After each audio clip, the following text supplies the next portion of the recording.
Just don't eat 9 hot dogs and drink 9 beers before you go dancing with Rico. All right.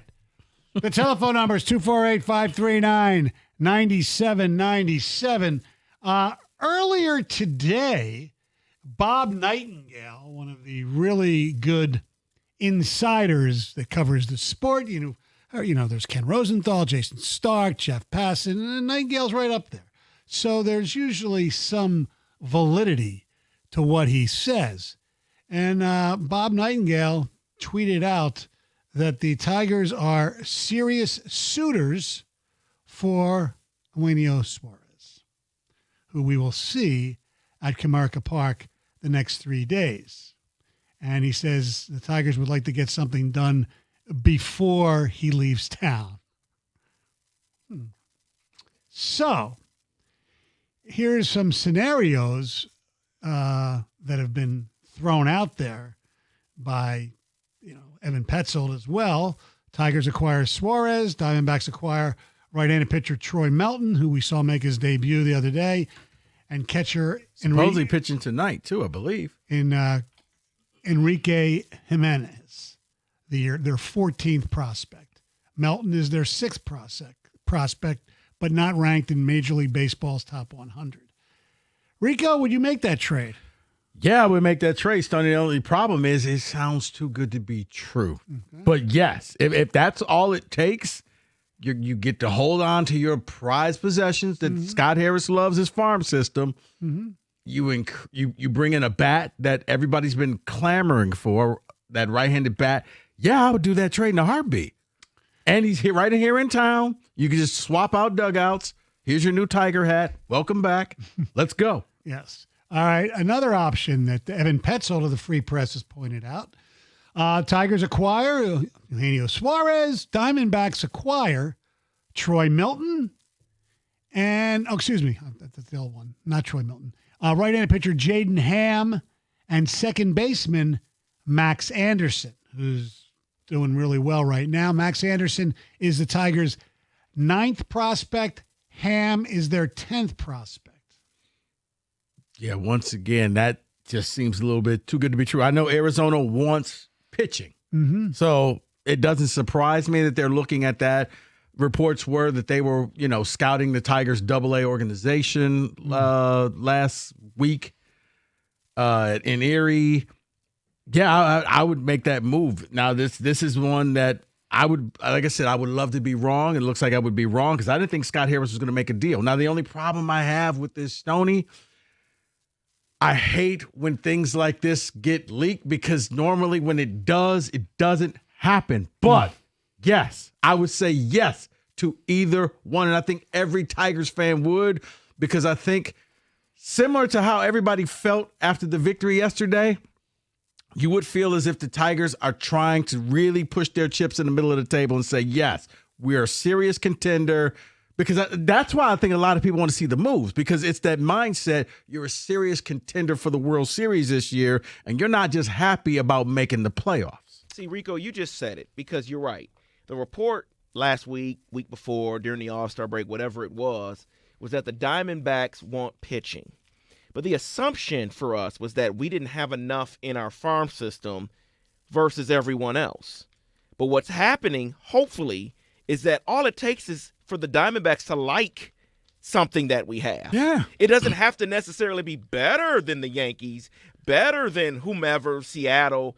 It just has to be what they like. So if they like Jaden Ham or if they like Troy Melton, thank you for liking them, because we want to make a trade. Okay, here's the thing. If it's Melton, he ain't pitching. I'm not giving you a chance to reconsider. You know what? Yeah, we're just going to box him up and have him sitting right there on your porch. Matter of fact, we'll just go ahead and give us the jersey. He can go be on your side. He'll be on your bench.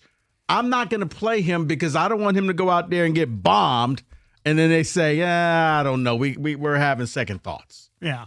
There was look, the Mariners and the Diamondbacks already traded, obviously, Naylor. They also traded, what's his name? Grichuk to the Diamondbacks, who for two pitching prospects, so to speak, I believe. Okay. Right. So they've already gotten some pitching prospects back already. So maybe you're right. they might not need as many as you think. And here's the other one that will definitely make you say, You'd have to think harder about it, because the first two, I think we're all in agreement. If you're Scott Harris, you make it. How about 3-for-1 trade here? Okay.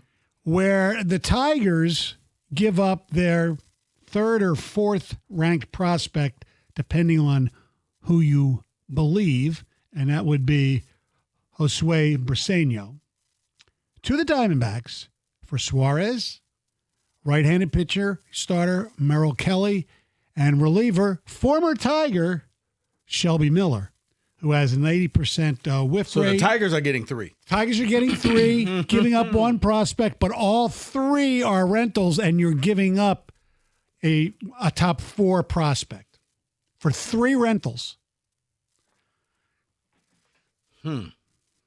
See, but here's the thing, Rico. This is part of the discussion we've had, right? Mm-hmm. We know they need pitching. You said starter. You said reliever. Yes. And we know they need a bat. So Kelly has a 3.22 ERA, 38 walks, 121 strikeouts, and 128 innings. He's 36 years old, 22 starts. Miller, who you remember was here for 2 years ago, he's 34 years old, 1.9 ERA, 11 walks, 40 strikeouts, 36 and a half innings, 10 saves. And it says here by Evan Petzold, more notably, Miller ranks in the 86th percentile in whiff rate. Bingo. Exactly the type of swing and miss weapon the Tigers need in their bullpen. I would do it. That's one where I think the Tigers would be hesitant, because it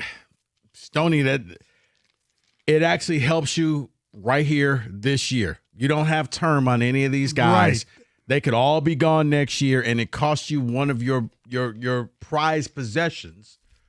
I would absolutely do this, because you're addressing all the needs. It's like one-stop shopping. You went to Walmart and you just got everything that you needed right here. That's one where I think they may be hesitant and say, I feel like we're giving too much. Giving up your 9th and 10th best prospect. That's good. I think Scott Harris would be okay with that. Yes. Giving up a 3rd or 4th best prospect is when he's going to be like, I don't know. No. It makes so much sense. If they did that deal, right, every Tigers fan would be happy, because Stoney, we've been saying for the longest, what do they need?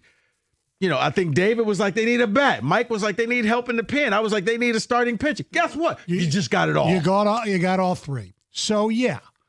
The only problem with that is, like we mentioned, they're all 3 are rentals, number one. So you have to hopefully do some kind of massage job if you want to re-sign any of them. Hopefully. Well, but here's the thing. You got the money. Well, right. It has nothing to do with that. I don't think. Well, anyway, the downside of this is if, let's say, Briseño turns out, he's 20 years old, turns out to be a great player, and you don't win the World Series this year and you lose them all. That's the risk. It's okay to go all in if you have some term with one of these guys. I would do it because I'm starved. I'd take that chance. I would do it. I don't think they would do it for that. I think they need at least one of those guys to have term, and they don't. Here's why I would do it, because by the time you find out that you lost this trade, it's going to be about 4 years from now. And at that point, hopefully you've rebuilt the team and you've done some things. I'm not worried about 2030. I'm not. I'm worried about right now. You're a contender. That 3-for-1 deal, you just got better. Okay? You saw what this team looks like when everything is not clicking for the last 14 games. Now you're adding.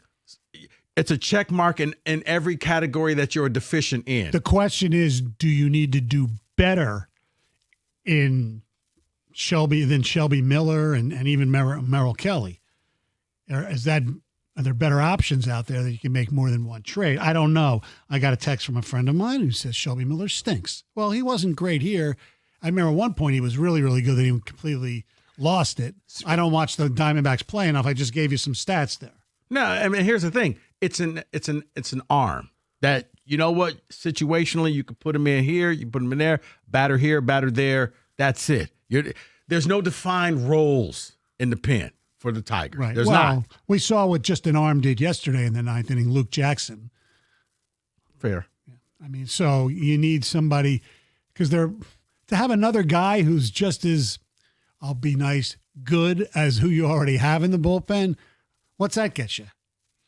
It gives you another guy to take a chance and maybe gets hot. Yeah, but I mean, at this point, look, the know Tigers what? play situational baseball. They play the money ball game. I know. So sometimes you gamble and you lose, but a lot of times, you saw the pitching chaos work for them for months, and they got all the way into the second round of the playoffs. So True. maybe they know what they're doing when it comes to that. I'd rather have your guy take a chance on him having a bounce back. Who's that? I'll let you know coming up next. 97.1 The Ticket.